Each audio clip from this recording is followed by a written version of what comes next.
Salut à tous et bienvenue sur Tonyverse. Aujourd'hui, on va parler d'un truc qu'on voit tout le temps en crypto. Les particuliers paniquent pendant que les pros encaissent tranquillement. D'après Matt Hougan, le CEO de Bitwise, les petits investisseurs sont en plein doute, le moral est au plus bas. Avec la volatilité et les corrections récentes, beaucoup hésitent à investir, voire vendent carrément. Et franchement, je comprends. Quand tu vois le marché faire des montagnes russes, c'est pas évident de garder son calme. Mais de l'autre côté, les institutions continuent d'accumuler comme si de rien n'était. Pour elles, c'est une opportunité en or. Elles savent que le marché fonctionne par cycle et que les moments de panique sont souvent les meilleurs pour acheter. Et franchement, quand on regarde l'histoire, elles ont rarement eu tort. Et là, je me pose la question, est-ce qu'on est dans un creux avant la prochaine explosion? Ou est-ce que cette fois, c'est différent? Perso, je vois toujours le même schéma. Ceux qui ont de la patience sont souvent ceux qui gagnent à la fin. Alors, vous en pensez quoi? Vous êtes plutôt en mode accumulation ou vous attendez encore avant de bouger? On va parler d'une initiative plutôt audacieuse qui nous vient tout droit de Floride. Le sénateur Joe Grutters a proposé un projet de loi pour permettre à l'État d'investir une partie de ses fonds dans le Bitcoin. Concrètement, ce projet de loi vise à autoriser le Bitcoin comme option d'investissement pour divers fonds d'État. Si c'est adopté, la Floride pourrait devenir l'un des premiers États américains à intégrer le Bitcoin dans sa stratégie d'investissement public. Grutters est connu pour son soutien aux technologies innovantes et voit le Bitcoin comme une opportunité pour diversifier les investissements de l'État. Il estime que cela pourrait offrir des rendements intéressants tout en positionnant la Floride comme un leader dans l'adoption des crypto-monnaies. Bien sûr, cette proposition suscite des débats. Certains saluent l'initiative comme une avancée vers la modernisation des finances publiques, tandis que d'autres s'inquiètent de la volatilité du Bitcoin et des risques associés.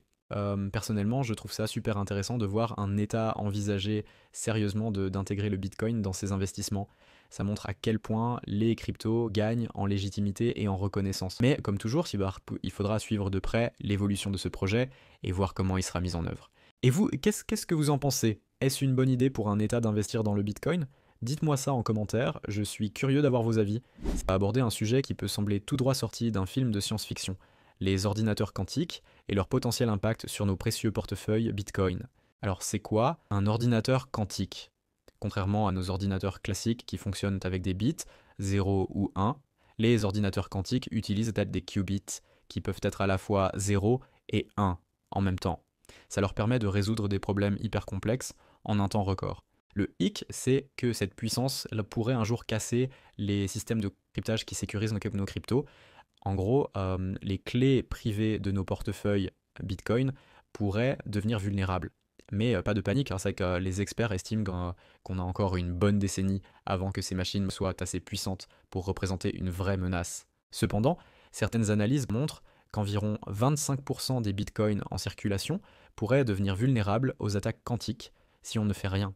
C'est pour ça que la communauté crypto bosse déjà sur des solutions, comme des algorithmes résistants aux ordinateurs quantiques, pour anticiper ce futur. En résumé, même si les ordinateurs quantiques ne sont pas encore une menace immédiate, c'est un sujet à surveiller de près. La communauté crypto est consciente du défi et travaille activement pour sécuriser nos actifs face à ces futures technologies. On va discuter d'un sujet qui pourrait redonner le sourire à pas mal d'entre nous. Le marché crypto serait peut-être en train de toucher le fond. Félix Hartmann, un investisseur en capital risque spécialisé dans les cryptos, pense qu'on est proche d'un creux. Il se base sur le fait que les altcoins de qualité sont revenus à leur tendance à long terme, effaçant les gains du quatrième trimestre 2024. En gros, après la grosse hype de fin 2024, on est revenu à des niveaux plus normaux. Il souligne aussi que les taux de financement sont négatifs depuis un moment, ce qui signifie qu'il y a plus de vendeurs que d'acheteurs. Paradoxalement, c'est souvent un bon signe, car ça peut indiquer qu'on est proche d'un point bas avant un rebond.